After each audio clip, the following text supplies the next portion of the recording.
Hi, Eric Gibaud, Gibaud.com, and today I'm here in Mervan, an area in France where I'm from, so I receive you here. Well, I don't live here, but I left many years ago, okay? But I was born really close to here. So the river you just seen is called the Mer, like mother in French, and there's another one called Vent. So together they give the name of the area Mervan, which is a forest. And today we're going to speak about my 5 photography tips and advice for June 2022. So let's start. So I always give tips to learn photography, okay, but I think I will stress some points about learning because it depends where you are in the world. But if you are in the North Hemisphere, summer is coming, many people take more time to learn photography, so I'm going to give you some exercise to do and a bit of fun playing with photography. And if you're in the South Hemisphere, well, you can use it also, or wait for next summer when you have more time, or whenever you have vacation and you can play with that, okay? So first advice, there's a sentence that says one camera, one lens, and this is the best way to learn photography. And many people, they just think, oh yeah, but I need a prime lens. I don't have any prime lens, I've got just a zoom lens, so I cannot do this one camera, one lens. Relax. Don't rush spending money, okay? You can perfectly use your zoom lens. You set it fixed to the equivalent of 35 or 50 millimeter equivalent full frame, okay? You lock it there. If you're on a Micro Four Thirds, this is around 17 millimeter or around 25. If you're on APS-C, depending if it's Canon, which is 1.6 crop, or 1.5 in your Nikon, Sony, Fujifilm, okay, it will be like 24 or around 35, okay, and if you're on full frame, well, 35 or 50, okay. If you're afraid of touching the zoom, you can put a sellotape and lock it, and that's it. Gaffer tape, and that's it, okay. So why do that? Well, because many people think it's just an afternoon you do that. No, 1 month, only that. So you're going to be obliged to find ideas, creativity, composition, framing, because you cannot touch that, okay? You have no other choice. Many people, when they go out making pictures, they're changing lenses all the time, or they're touching zoom all the time. It means they never learn really the aspect of the picture on a given focal length or specific lens, or the aspect. There are many things like this, so it's going to force you to have ideas, creativity, to adapt yourself to the limitation of your gear, okay? And very often it makes me laugh because some people they just bought a camera like 2 weeks ago and they ask me, what is the next lens I should buy? So in 2 weeks you're already thinking of a next lens? Yeah, because I want to do this, I want to do that, but you don't know your gear yet. I've got a friend who's the owner of a Leica shop in Saintes in France, and he made his he's a doctor in photography, one in art, and his thesis was, I think it's a thesis, I'm not sure, was a final work, I don't know what you call it, was about André Cartes, the photographer. And he told me that that photographer was actually studying a lens between 3 to 5 years to consider he knew the lens. Okay, this is incredible. It's true it was film photography, it takes longer, but still. So it means he was able to know that at that distance, at that aperture, you had such a look. And at that other aperture, that other distance, whatever, such other look. So it was to know his gear, not a focal length. His gear, his lens, okay? So it's really funny that we get a gear, we get a camera with one lens, and we already want to have 10 lenses, okay? So relax, force yourself to use one lens, one focal length, and learn how it looks. Different aperture, different distance from the subject or the theme or whatever, okay? You will better your technique a lot. And not just one afternoon, 1 full month only. This camera and this lens, and if it's a zoom lens, you lock it, okay, and you work on it. You will see how much you will better your photography and your technique and your knowledge of your gear. You will know in what situation this lens gives such or such result. You will better a lot your style, everything. I'm going to ask you a small favor, no obligation, okay? But I've noticed that many people see my video, but they're not subscribed to the YouTube channel. and actually they comment sometimes and they're not subscribed, and it really helps me to be subscribed. Why? Because some brands, when they see you have such or amount of subscriber, they send you gear so I can present it on the channel. Okay, so we all get something good out of it, because sorry, I've got the pleasure to use it, but also many people are interested to get the information about that gear. So if you can, I really thank you for it. Please subscribe to the channel. Thank you. When people have time, they start playing, and the typical thing is to start doing action photography or panning photography, and this is where the big drama starts. Okay, they feel like, oh, my autofocus is not good enough. I was doing some panning and I was losing the bicycle or the car that was passing by. The autofocus is no good. Or I started to do action photography. It was no good. I need to change gear, all this and blah, blah, blah, blah. And the only solution they think is their gear is no good. I need to buy some new one. So my question is, how did we make pictures like this when we didn't have the best autofocus like 5, 10, 20, 30, 50 years ago? Well, easy.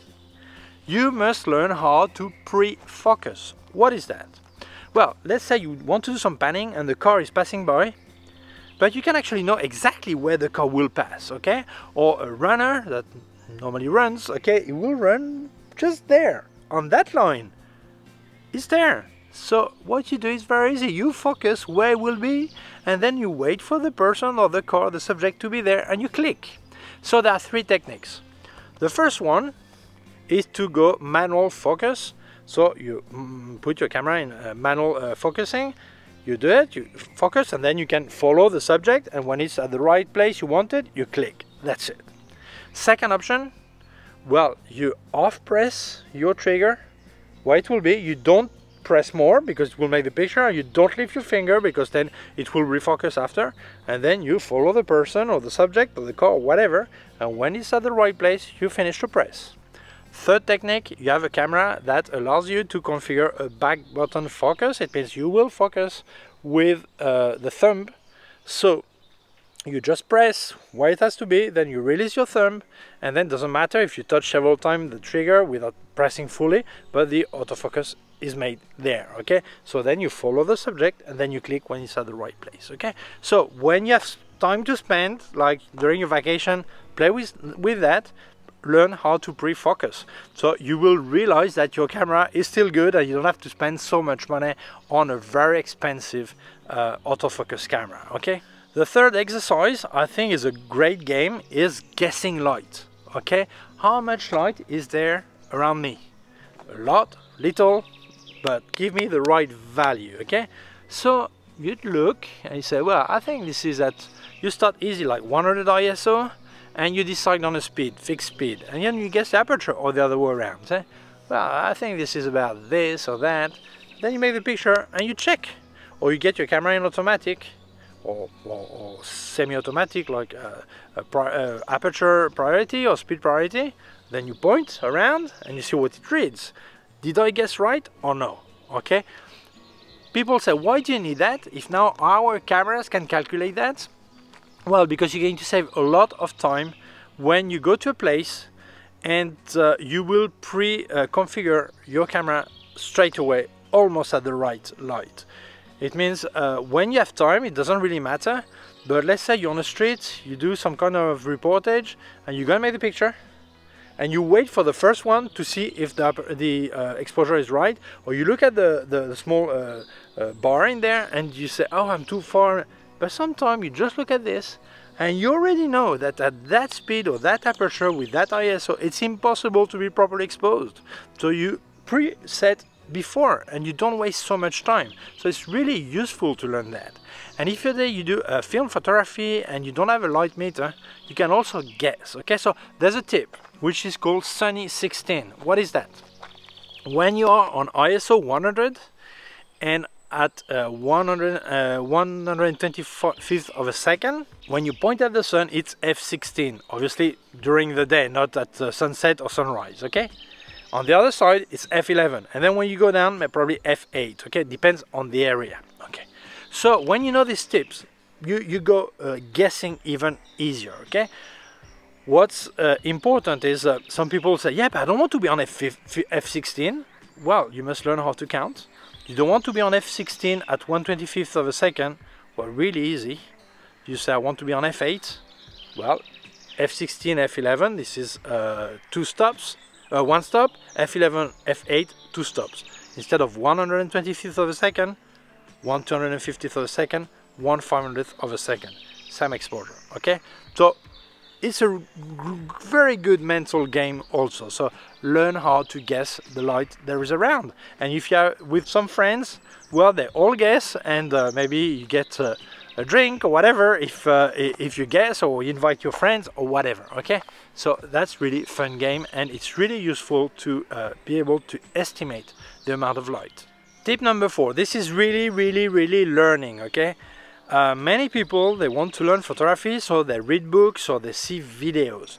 But after a while, you realize you've read many things, you don't remember everything, and you don't even remember where you read it.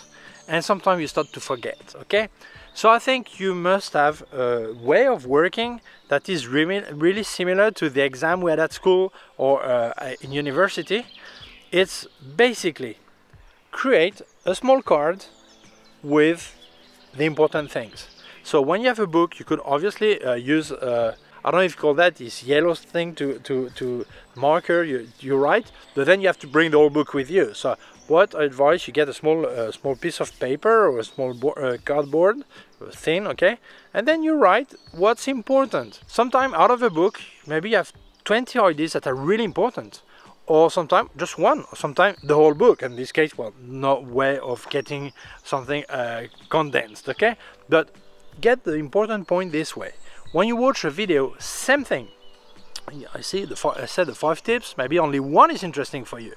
Write it down, and next month, write another down, or 2 down, or none of them. And when you watch anyone's video, if you feel there are things that are really useful, write them down. And then you can also do some checklists, same as plane pilots. They do have the checklist. So you say, I've got a small card that says when I go and do landscape photography, what do I need to bring?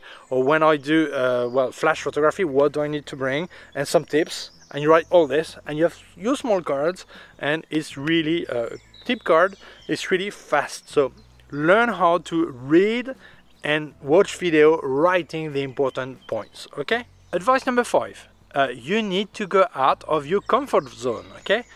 How do you get that out of this? Well, you just do the other way of what you normally do.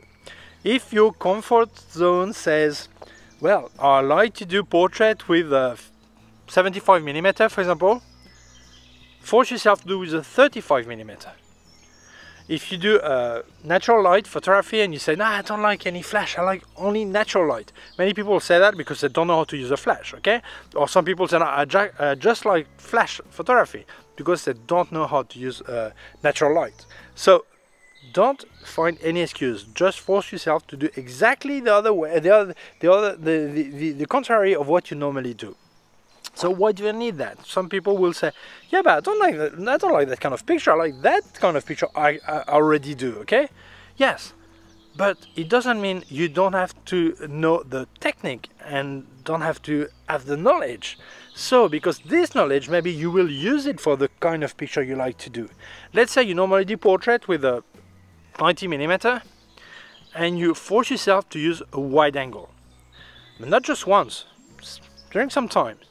You will have to look for new pose, new composition, everything, so you don't deform the person, because being so close will give a strange aspect. So you will have to find some different angles, different framing, all this to give a different look. Once you control and dominate this technique, maybe you will find out that this technique could also be used with your 50 or 75 or whatever millimeter lens you also use. It means learning a different way of making picture will bring something new to what you already did with your traditional lens, I would say, okay? Maybe if you always use flash, practicing with natural light, maybe will give you some ideas to apply with flash photography and the other way around. So it's important you risk yourself and go out of your comfort zone, and you will learn a lot. So that's it. These were my 5 tips advice for June 2022. Thank you for watching them. If you feel it may interest other people, please share the video on social networks. If you have not done it yet, please subscribe to my YouTube channel. Small button down here, a small bell. If you click on the bell, get notified when I upload a new video. My website, ericgibaud.com. If you have any question, can leave a comment below. I'll also leave you links of my gear on Amazon, links of everything I've reviewed by K&F Concept and Sandmark, and also a link to my PayPal account in case you wanted to make a donation. No obligation, okay? Well, also under every video in YouTube you have a small heart with a small $sign, and you can make a donation there if you wish.